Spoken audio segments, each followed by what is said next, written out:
Y'all already know what it is. Jay Williams, Let's Live Life, and we're back. I ain't never going back to prison. Next time the state sees me, I'll be in a box. I'm gonna hold court in the streets.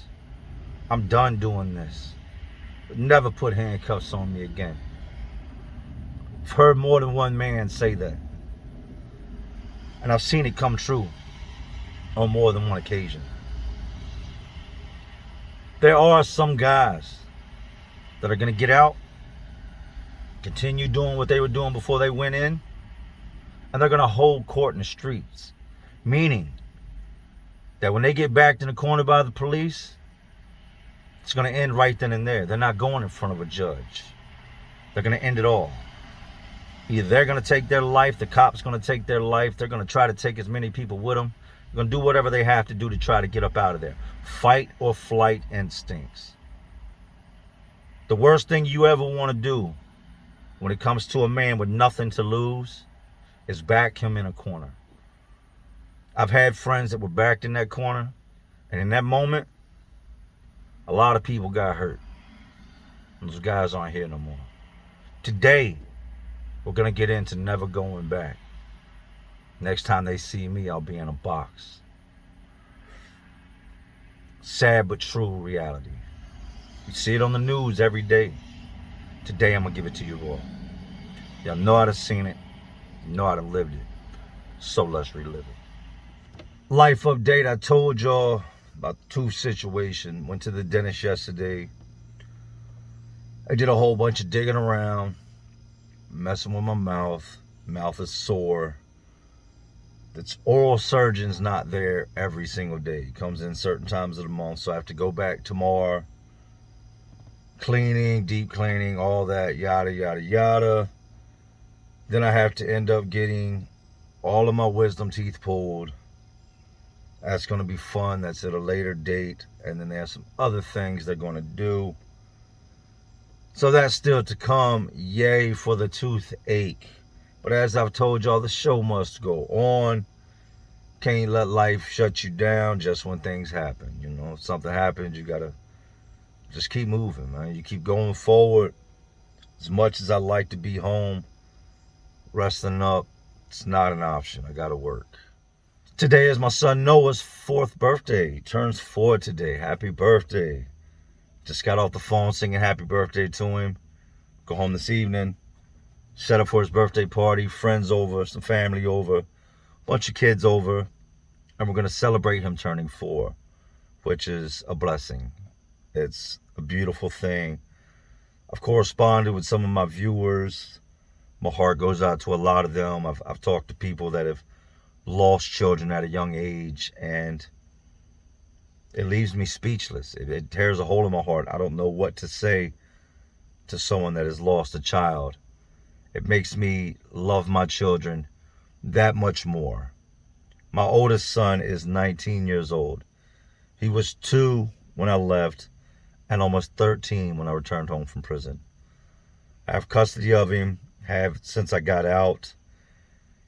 He moved in with me a couple months after I got out. I got my first place, and has been with me ever since. And I'm proud to say that I've been able to provide him with the life that every young man, every child deserves. He got his license a while back when I got him a new car. He works and goes to the gym. Never been in trouble. He's a good kid, and I'm proud of him. Both my sons carry my last name, Williams. I didn't take my father's last name. I took my mother's last name. And I'm, proud to be a dad. I can't get back the time that I lost due to my stupidity when it comes to my first child. I went away and I left him without a dad for 10 years. My madness, my stupidity, my selfishness, all those things made it what it was. I watched my son grow up through penitentiary visiting rooms, through photos. And that's a hard pill to swallow. But in doing that, you learn what to do and what not to do in life. I'm a good dad. No one can ever take that from me. People can say whatever you want about this, that, whatever, but you can never take from me that I'm a good father. I teach my sons better than I was taught, and I am the complete opposite of what I was taught a father was. So happy birthday to Noah, and to my oldest son. I'm proud of you for the man you've become. Also, we're at the house I told you about. Somebody had took a crap in the tub, left King Kong's finger in the tub. Big old Donkey Kong shit. Nasty fuckers, man. So we'll get that done today as well. Guys got to be extra careful. They're already finding needles, chore boy, stems, different bullshit that people indulge in when they're caught up in their addictions and their madness. And with this eviction and us flipping this house, you can pretty much put your money on if people were shooting dope and people were smoking crack. Paying rent was not priority. And that's where we come into the place. So let's go ahead and get into the purpose of today's stories. Now, with the first story today, ironically enough, me and the guy in the story never really crossed paths in the streets. Never had no type of beef like that in the streets. But the beef between our families had been going on longer than either one of us had been alive. My father, back before I was born, went away to prison for murder. There was another group of guys, another family that my dad and his brothers were feuding with. They had an ongoing beef. It had gotten serious a bunch of times. And on this night, and you know, specifically, Dad was out and about, and there used to be this bar in Southside Richmond called Astros. For all my old heads watching from Richmond, back in the day, if y'all remember Astros down in Southside, there was a big house right next to Astros where these guys stayed at, that my dad and them beefed with. My dad pulls up to the bar one night, and when he pulls up, he's greeted with gunfire. My dad's brothers, some of their friends, had went to this house. I don't know if they were drunk, why in the world they would be in the midst of their enemies. I'm not sure if these guys just showed up there, but this is the place they stayed at. So chances were they were there and they just went there on some, we're going to go gamble, whatever. He pulls up to the bar that night, and that's where everybody would park, and then they walk over to the house. And as he pulls up, like I said, he's greeted with gunfire. My Uncle Roger is laying in the parking lot with, I think it was his left leg blown off.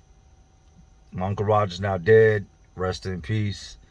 I remember when I was young watching him hop around on them crutches, and he took his pants leg and either rolled it up and safety pinned it, or would roll it up, fold it, and put it in his back pocket because his leg was gone.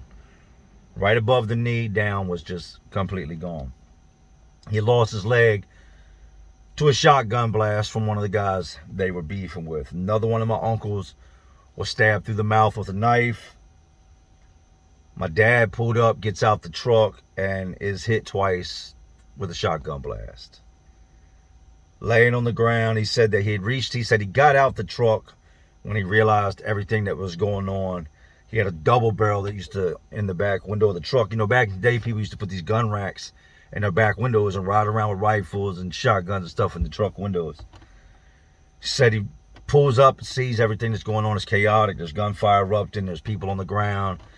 At the time, he didn't know his brother was laying there with his leg off. It's nighttime. He can just see that there's people sprawled out here and there, and there's still people shooting. He reaches up in the truck, gets the double barrel 12 gauge, comes back out the truck with it, and takes the first load of, you know, buckshot to his side and the top portion of his hip. As he's dropping, he gets hit a second time. That scatters down the side of his, more on the side of his hip and down his leg.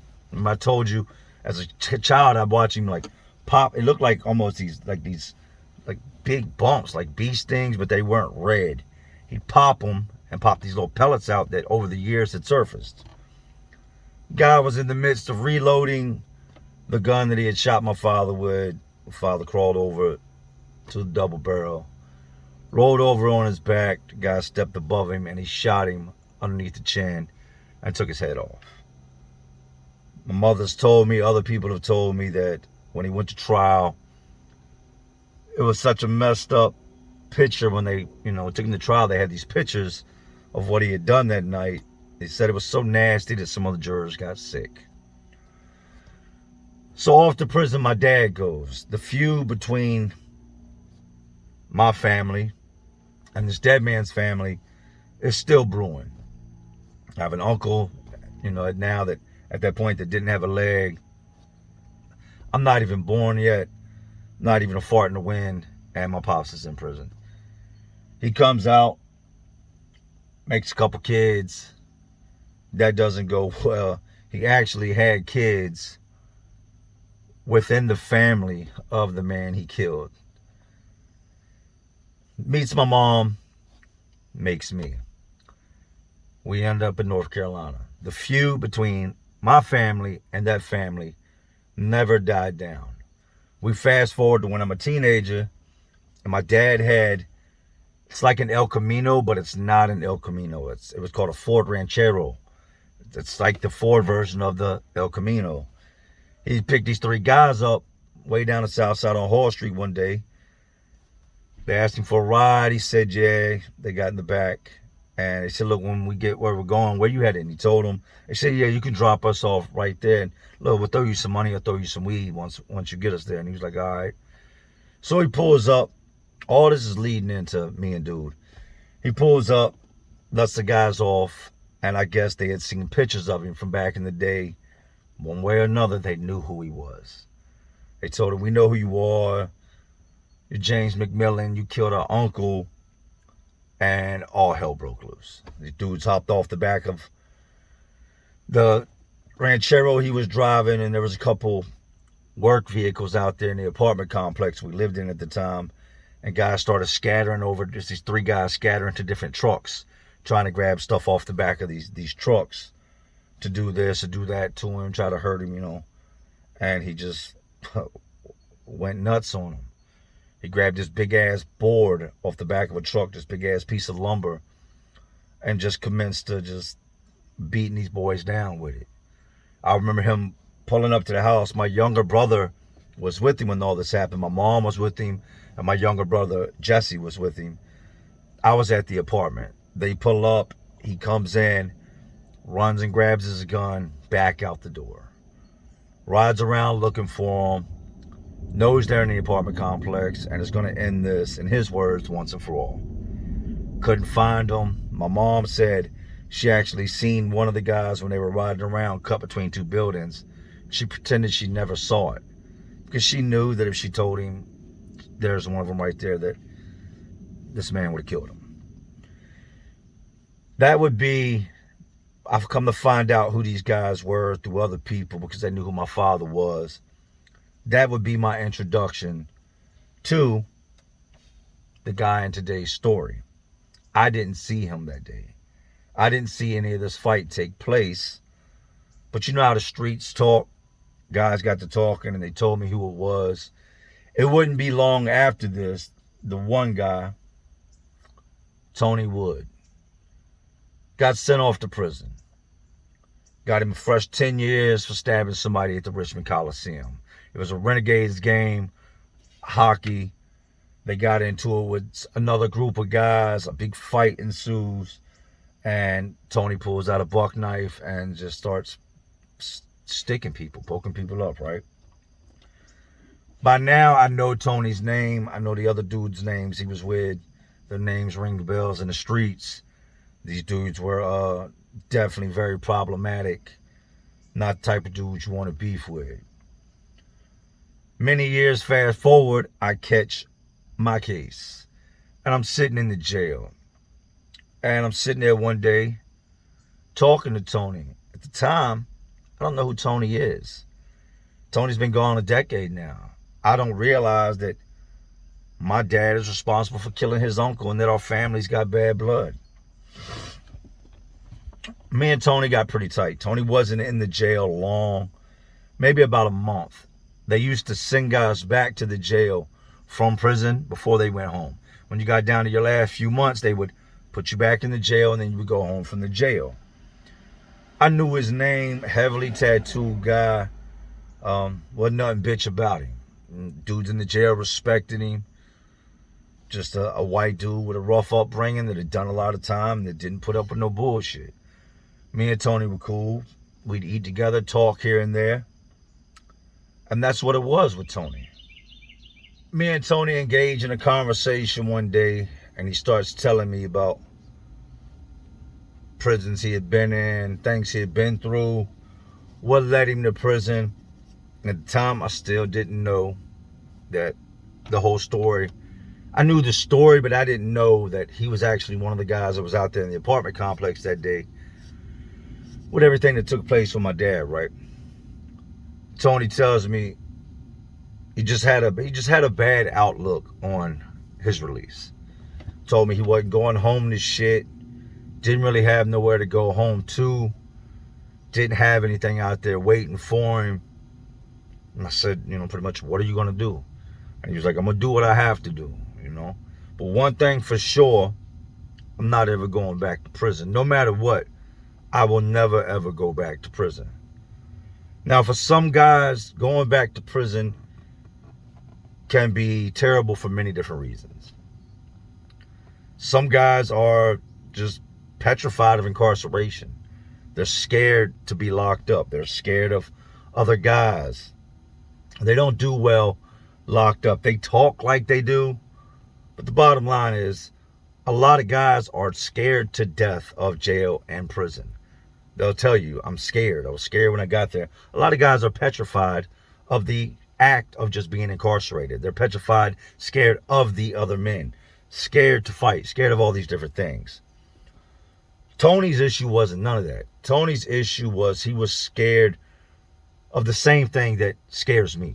And that's the loss of freedom, the lack of control over your life, the constant being told what to do, the having to wait on everything, whether it be the microwave, the shower, to go eat, to go to rec, a visit. All those things you end up, that's part of the waiting process. Tony made it very clear. The next time the state sees me, I'll be in a box. I said, as long as you don't get out there and do nothing stupid, you know what I mean? Like, just did 10 years, you're not going to get out there and do nothing stupid. You won't have to worry about that. Tony, more or less, without saying it, pretty much made it clear that he was going to go out there and just do whatever he had to do to survive. I watched him leave. Prior to him leaving, I was going up. I got my update sheet. You get an update sheet prior to going to prison. Once you've been sentenced, they come in and they give you this paper. It's got all your points calculated, and it's going to determine which prisons you're eligible to go to, what your custody level is, minimum, medium, max, wherever you fall in. I showed Tony my update sheet. Tony tells me, put in for Greensville. I said, what's up with Greensville? He said, Greensville is one of the last real prisons here in the state of Virginia. He said, all these other places are controlled movement. They're always on lockdown. You can't do shit there. He said, Greensville is one of the last real penitentiaries. Like, if you want to go somewhere where you can make moves and move around, and there's a lot of Richmond dudes there, Greensville is where you want to go. So when they asked me where I wanted to go as far as the penitentiary, the first choice for me was Greensville because of me and Tony's conversation. Tony's day rolls around for Tony to go home. Night before, me and a couple other dudes, we all got up. We made a big meal. We do that for guys getting ready to go home. We'll make one last big meal for them. All right, man, enjoy your last jail meal, man. Go home and be somebody, man. Don't come back in here. You know what I mean? We'll get up with you when we get out. I'm looking through the Richmond newspaper. I ended myself up in the hole. And I come across this article while I'm in the hole. And it says pretty much that Tony was shot down by the police. Give y'all a second to read that. So I talked to a couple other guys in the streets after I got out the hole about the situation, and they said that he had been around, and since the night he got out, he just went straight to getting high. Picked up this habit while he was in prison, hit the streets, and, started messing around again. He didn't have nowhere to go. So he was right back into life after the 10 years of prison, stepped out in the streets, not knowing which direction to go, no type of plan, no type of real support. He went by one of our homeboys' houses that night.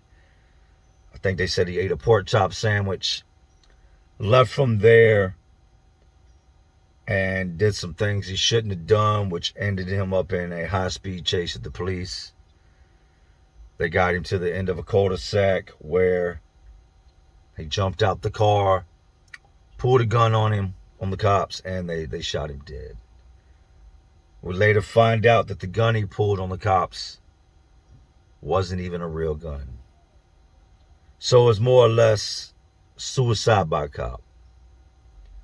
You know that if you aim anything that resembles a gun at a cop, you're going to get shot.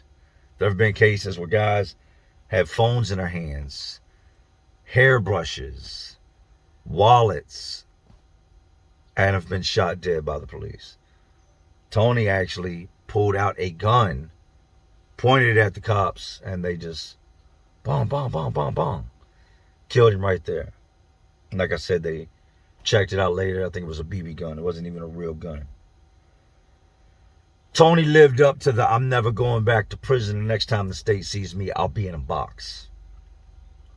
Tony's been dead a long time now. And it's sad when I look at it.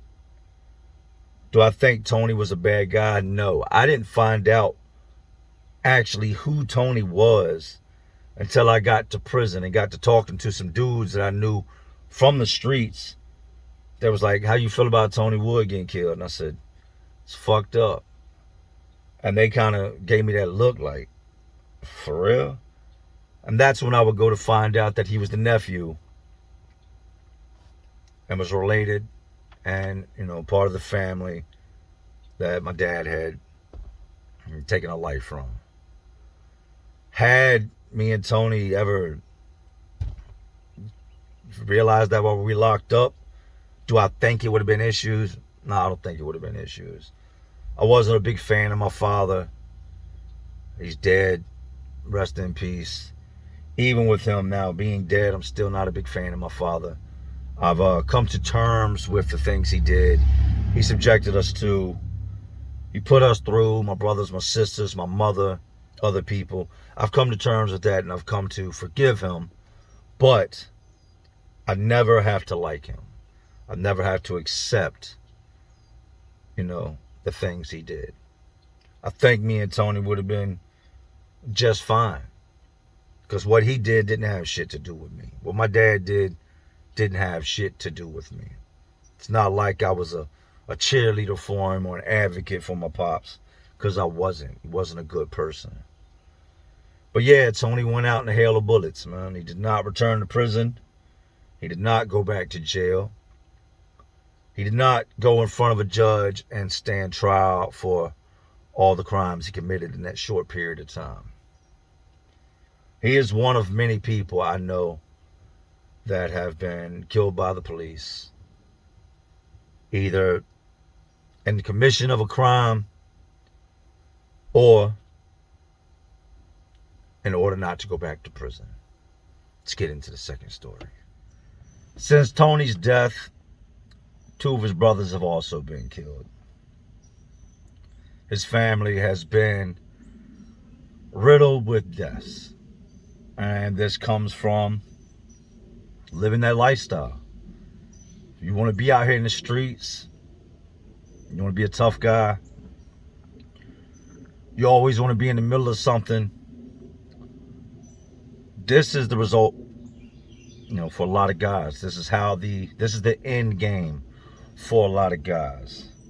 That's why I try to avoid stupid situation and ignorant people. Because anybody that will willingly put themselves in harm's way, cause dumb drama, interact with stupid beef or stupid individuals, doesn't really understand how quick shit can go south. My homeboy Big Tweet, man. I don't even know where to start with Big Tweet. Tweet was a massive man. Very, very, very, very big, crazy, violent man. He showed up to the prison I was at, and before I'd ever laid eyes on Tweet, I was already hearing about him. Man, you seen the big crazy ass bald-headed white dude? Nah, what you talking about? Dude running around here just robbing people, just taking shit from them, going in their cells and taking shit. Robbing dudes of their drugs, like, dude's a monster. I'm like, alright. It's the first time I hear the name Big Tweet. Anybody that's done time in Virginia's Department of Corrections knows who Big Tweet is. Me and Tweet had a common bond, like a lot of the guys I've talked about in prison, which was smoking weed. Tweet stayed in the same housing area I did. I seen Tweet every day. And over time, me and Tweet became cool, man.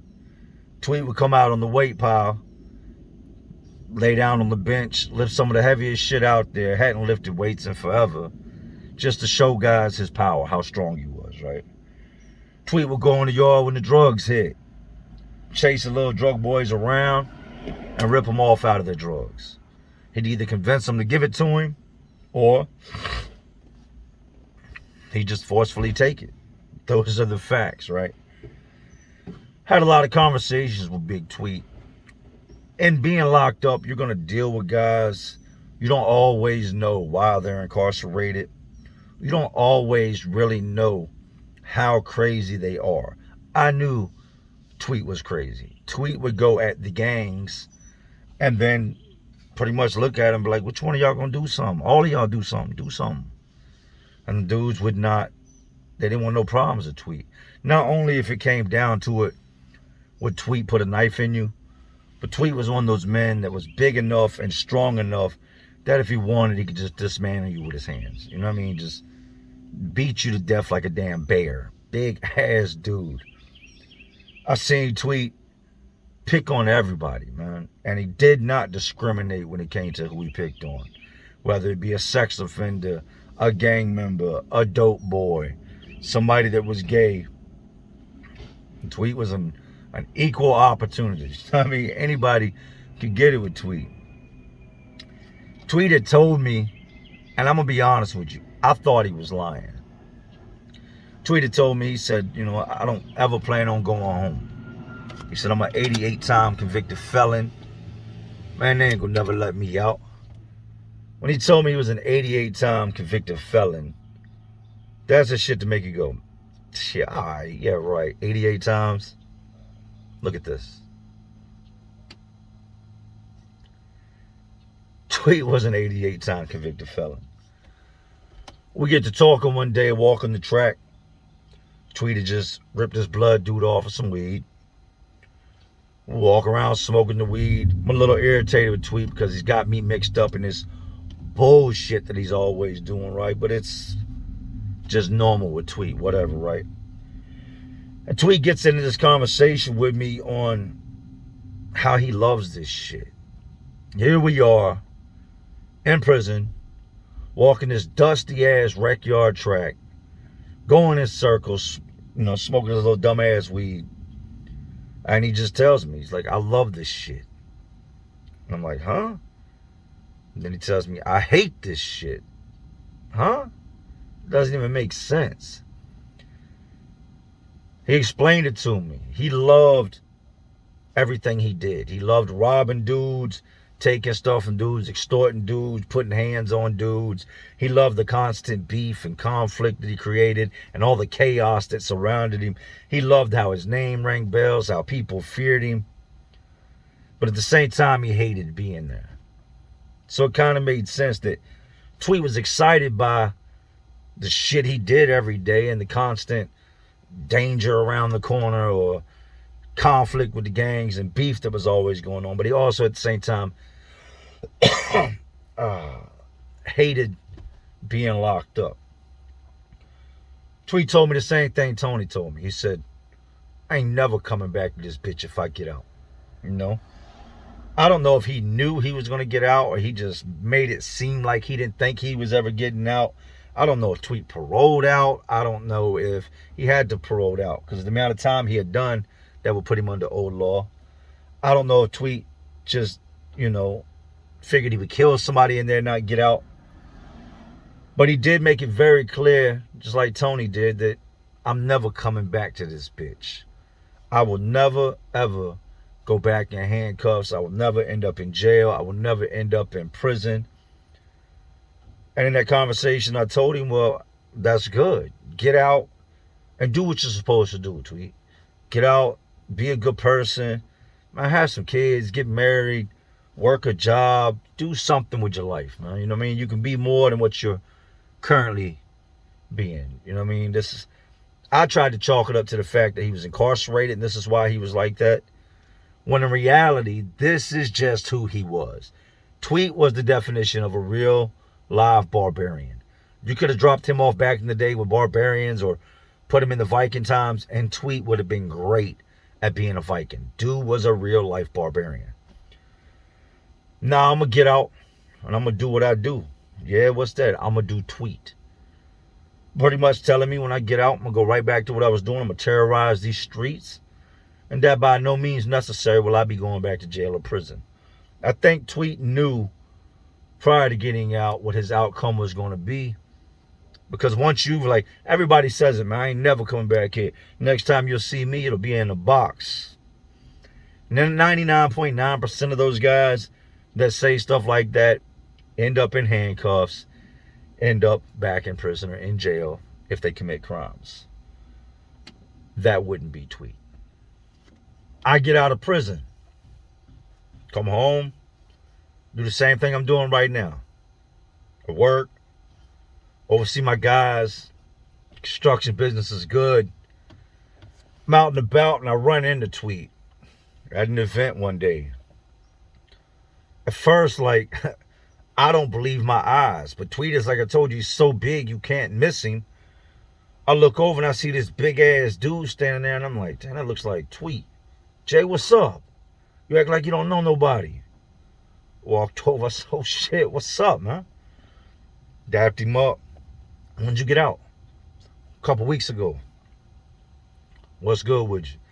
Man, I ain't doing shit. And Tweet's always got this crazy look in his eye, right? I ain't doing nothing. Hey, who out here you know's got weed? I'm not about to tell Tweet nothing about nobody out here. I know Tweet's reputation. I'm not about to point one of my homeboys or somebody I know out here that's got weed on them. Have Tweet go over there, snatch them up, pull them aside the house and run their pockets or shove a pistol in their face or choke them out and rob them, right? I said, nah, man, I don't even know, right? Played it off. What you getting into today? I'm going home, man. I got work tomorrow. You ain't trying to get up and go out tonight? Go have some drinks and stuff, get something to eat? I said, nah, man.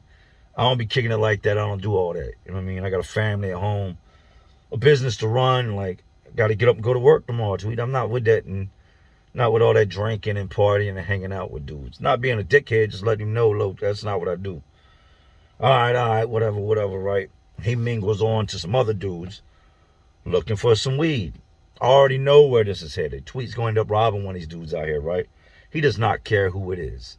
Doesn't care, black, white, big, tall, fat, skinny, doesn't matter to him, right? That would be the first and last time I ever saw a Tweet outside of prison in the real world. I get a call and somebody tells me, check out this article, man. You need to look at this article.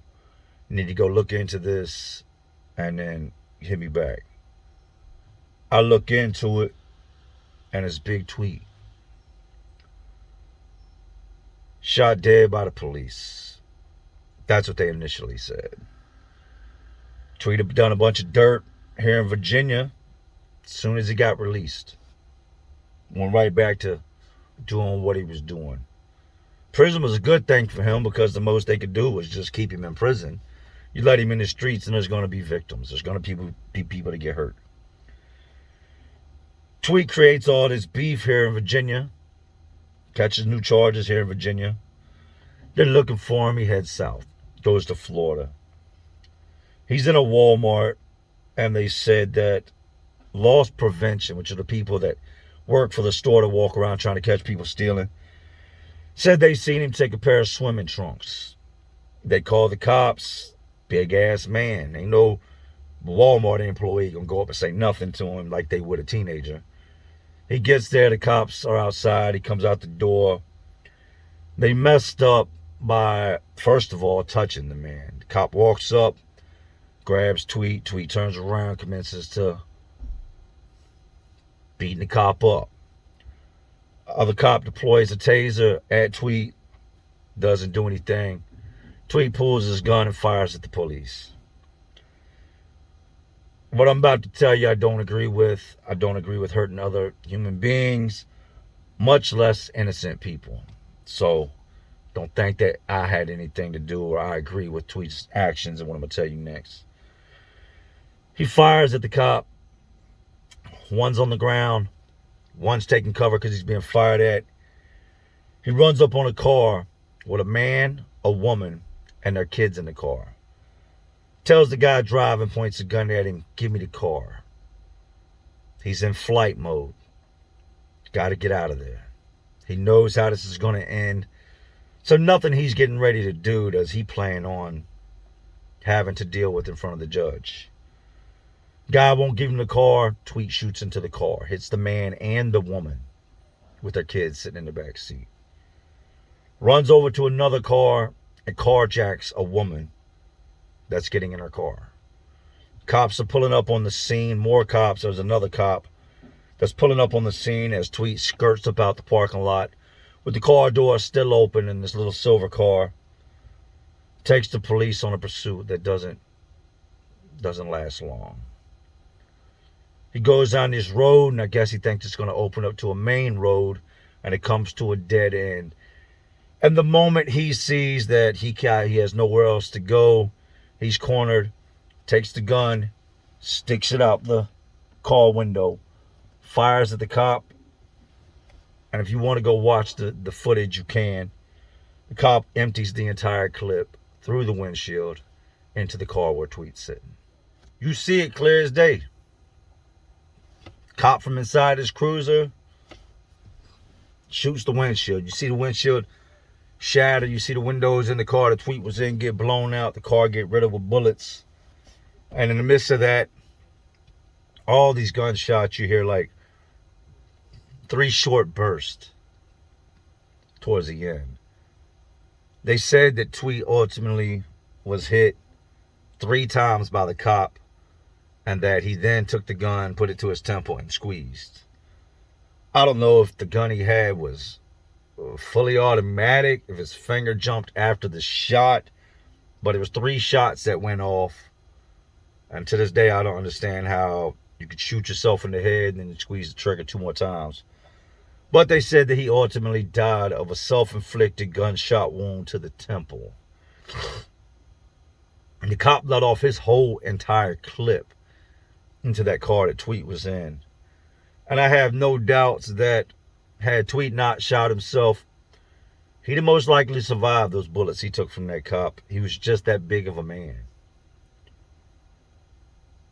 I told y'all earlier, Tweet was the definition of a savage. He was what these guys pretend to be. He was what guys wish they could be or put on as being. Tweet went out the way that Tweet wanted to go out. Tweet said he would never return to a courtroom, a jail, or prison, and he meant that shit. He tried to make the cops kill him, and I guess once he realized, shit, I'm hit, but I'm still alive, he knew that even with all the crimes he had just committed, people being shot, shooting the police, all that shit, that if he survived, he would end up back in prison. He didn't. He held court in the streets that day. Not everybody can be reformed. I don't think that Tweet should have been released. I think that if Tweet would have remained in prison, he'd still be alive today. He'd still be making other inmates' lives complete hell, miserable. He'd still be robbing, jacking, doing whatever he wanted to do. Tweet was great at being a convict. He was great at being violent and being incarcerated. This is a man that had spent most of his life locked up. He didn't know anything about what it was to be a productive member of society. He didn't have no plans on getting a job, on being a dad, on doing anything positive. Never took any time while he was locked up to try to work on himself, correct the bad things of himself, take any classes, trades, none of that. He spent his entire incarceration doing Tweet. He got out and all he did was take everything he was doing in prison and turned it loose in the streets. Not everybody's been to prison. Not everybody's going to go to prison. And that is beautiful. That is a great thing. In no way, shape, or form do I glorify the penitentiary or jail. Jail and prison is for suckers. It's the bottom line. You're out here doing shit that's going to get you locked up. That's what comes with it. But there are some people that are straight out of a movie, that really live that life, that are really about that life, that have done that time, and that aren't going back. I try to always leave y'all with something positive from the bad and the negative. And I guess the moral of today's story is, don't do things to put yourself in situations to where any of this ever happens, to where you ever end up locked up, you ever end up on the opposite side of a gun, you ever end up being chased by the police. Don't do things that can potentially put you in harm, cause the people around you to have to deal with the madness you leave behind. People get locked up every day all across the world, whether it be from their drug addiction that they think that they can carry on behind everybody else's back. You know, you got a lot of functioning addicts. They get up every day, they go to work, and then they go in the bathroom and get high. Shoot dope, smoke crack, snort dope, do pills. You got guys that are just criminals. You got guys that are just not wired correctly. You got guys, like Tweet said, that just love this shit.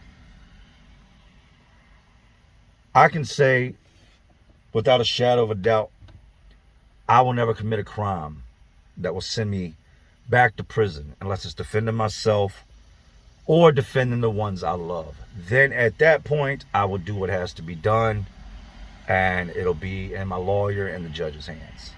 But I don't look for that day to ever come. I don't put myself in those situations.